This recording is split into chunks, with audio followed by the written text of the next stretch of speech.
Andrea? Yeah, I was just finishing up lunch. You want to sit down? I can totally listen. Yeah, yeah. What's going on? What do I think you should do?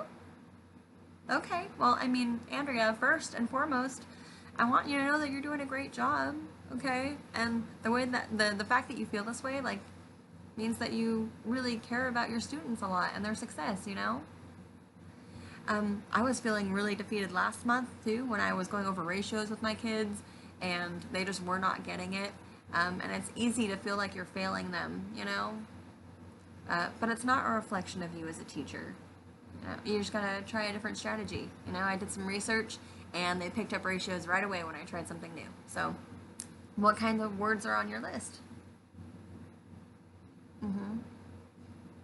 Okay, yeah, I see. Those are pretty hard to describe, you know, because they're like really abstract. What have you tried doing so far? Mm-hmm. Well, you know what?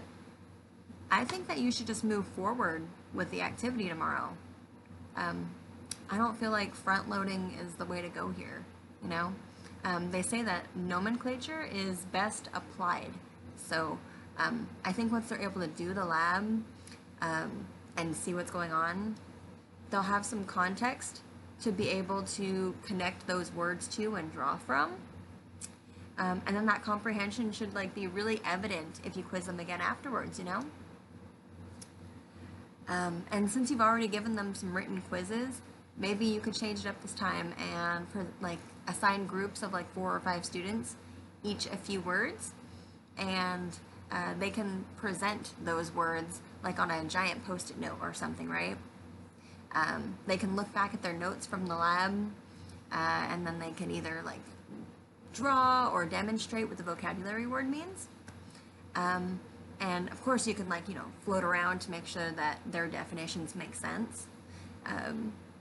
But I think that hearing the kids' own definitions might really help reinforce what they all learned, and then you can give them another assessment the next morning, you know, like an online quizzes or something. Have you ever heard of one of those?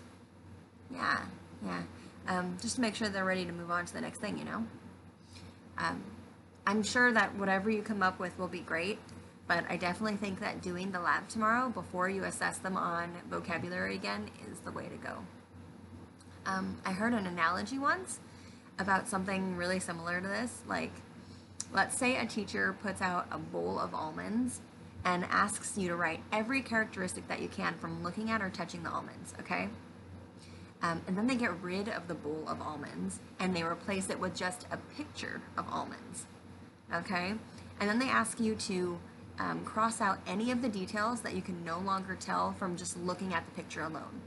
Like, by looking at the picture, you can't tell that they're really hard, right? You can't tell that they're like smooth. You can't even tell they have like a nutty smell, right?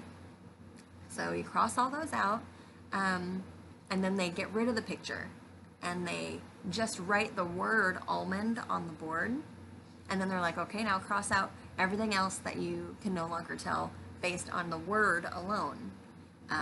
And that's going to be like pretty much everything else. You got to cross out like small, round, oval. You've even got to cross out the word nut because you can't tell like from the word almond that it's a nut, right? It's not like it's peanut and it has nut in the name, or walnut. You know, you can't even tell that it's a tree nut.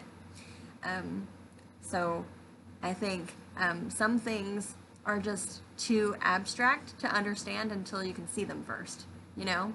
I really think that doing the lab first will help. If you have any questions about making one of those online quizzes, or if you need some of those giant post-it notes, I've got plenty of them, okay? Just let me know. Anyway, I'll see you tomorrow, and good luck on your lab activity, okay? Okay, bye.